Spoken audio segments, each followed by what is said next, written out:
Praise the lord. దేవుని నామానికి స్తోత్రాలు. మీకు అందరికీ నా వందనాలు. మరి ఈ రోజున యేసుక్రీస్తు ప్రభువే నిజమైన రక్షకుడని మనకందరికీ తెలుసు. ఆయన పరిశుద్ధుడని తెలుసు. ఆయన నీతిమంతుడని తెలుసు. అయితే మనల్ని ఎవరైనా "నువ్వు దేవుణ్ణి నమ్ముకున్నావా?" అంటే చెప్పలేకపోతూ ఉన్నారు. ఎందుకంటే వారి ఎదుట భయపడుతున్నారు.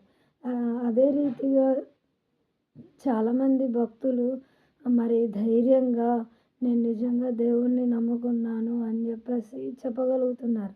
అందుని బట్టి దేవుడి నామానికి మహిమ. ఈ రోజున మనము పిరికివారముగా ఉండకూడదు.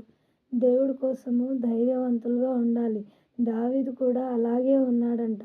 కీర్తనల గ్రంథము 40వ అధ్యాయము 10వ వచనంలో నీ నీతిని నా హృదయములో ఉంచుకొని నేను ఊరకుండలేదు.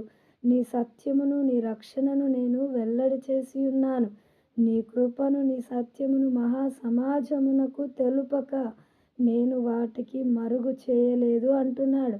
ఈ రోజున నీవు మరుగున ఉంటున్నావేమో దేవుని తెలుసుకొని. కాబట్టి ఈ రోజున నువ్వు మౌనముగా ఉండక ఆయన నీతిని గురించి సత్యముని గురించి చెప్పే బిడగా కనీసం నీ క్రియలలోనైనా చూపించే బిడగా ఉందుగాక. ఆమేన్. హల్లెలూయా. Praise the Lord. దేవుని నామానికి స్తోత్రాలు. మీకు అందరికీ నా వందనాలు.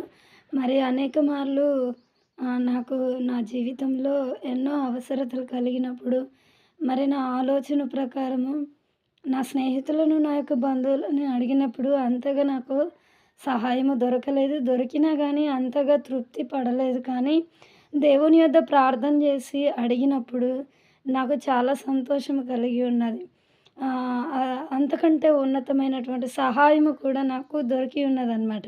ఈ రోజున మరి నీకు ఏ అవసరతలు ఉన్నాయో ఆ అవసరతలను బట్టి ఫస్ట్ నీ యొక్క ఆలోచన ప్రకారము నీవు మనుషులను, బంధువులను మరి నీ యొక్క స్నేహితులను అడగక ముందుగా ప్రార్థనలో పెడితే దేవుడు ఖచ్చితంగా మన యొక్క ప్రార్థనను విని ఆలకించి మనకు సహాయం చేస్తారు. ఆమేన్. హల్లెలూయా. ఇది మొదలుకొని ప్రార్థన ద్వారా సమస్తమును మనము పొందుకొందుముగాక. ఆమేన్. వను వదలను యేసయ్యా, నిన్ను విడిచి నేను బ్రతుకలేను యేసయ్యా. దిక్కే లేని నాకు దిక్కు నీవయ్యా, అండే లేని నాకు తోడు నీవయ్యా.